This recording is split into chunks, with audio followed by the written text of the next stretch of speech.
Today in our whiteboard leadership moment, we're talking about change and how people adapt to change. And probably if you're a leader of a church anywhere, you know that some people really hate change and some people really love change. And is there a balance between what we should and shouldn't be doing and challenging our people to do when it comes to change? Back in the 60s, there was a professor, his name was Rogers, and Rogers wrote a huge book called The Diffusion of Innovation. He talked about, it's a behavioral science book, talking about how people adopt change and how they adjust to change. And what he saw was over time that there were different types of people. There were certain people, about 2.5%, 1 person in 40 in American society that are good with change. In fact, they come up with change. And he called those people the innovators. They're the ones that are ahead of everybody else in their thinking, and they innovate. They're very visionary in what they do. And then there were early adopters. Early adopters make up about 13.5% of the population, 1 in 7 or so. And early adopters may not come up with the idea, but the first time they hear it, they're like, yeah, that's it. That's exactly what we need to do. And they're very easy to move toward change. And then there are middle adopters, about 34% of our population. So about 1/3 of the population are middle adopters. Middle adopters don't come up with the idea, and they don't actually accept it as soon as they hear it. They have a few questions. It takes them a little bit of time, maybe a few town halls, maybe a few Q&As or FAQ kind of sheets come out. Maybe there's a few conversations, but after a while, when their questions are answered, they get it. And they said, that makes total sense to me, and I'm on board.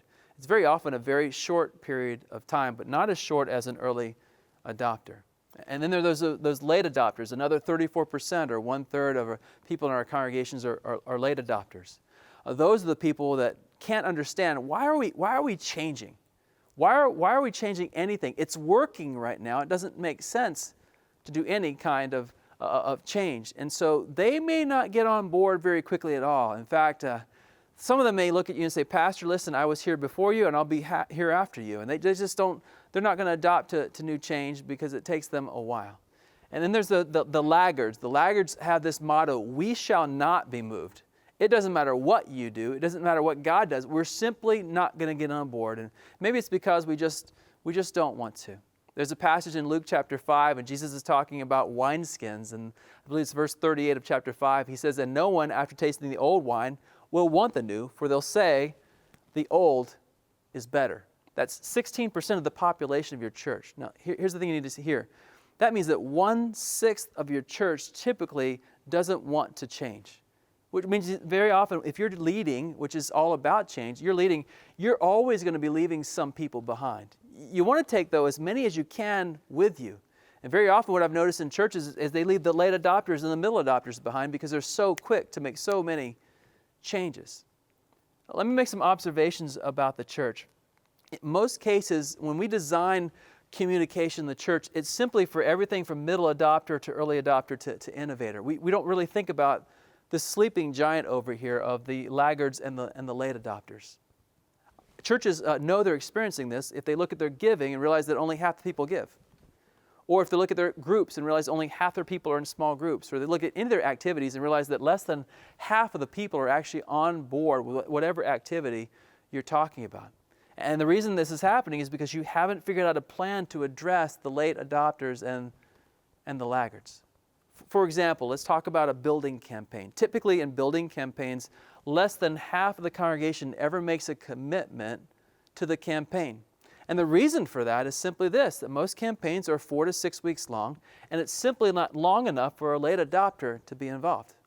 Now, here's the other piece, is very often the innovators are the ones who are up on stage, and to be honest, these late adopters and laggards think you guys are crazy because you're constantly asking for change, you're constantly asking for more, and they'll say things like this, all they want to do is grow their kingdom, all they want to do is they don't care about us, they care about the church. They're complaining because they simply don't understand, and you haven't given them the time to focus in on it.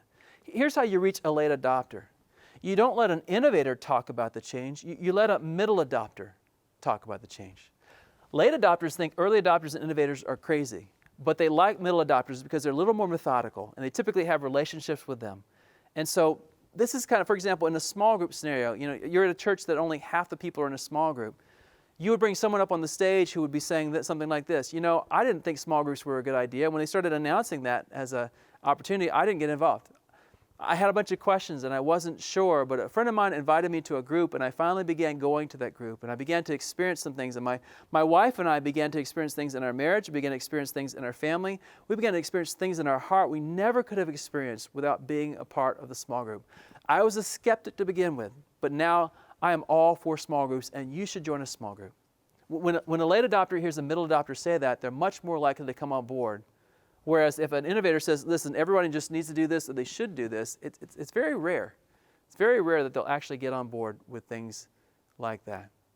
Hopefully you'll create a plan in your church to grab this sleeping giant of late adopters and middle adopters and make sure that you answer their questions and you give them time to make their decisions.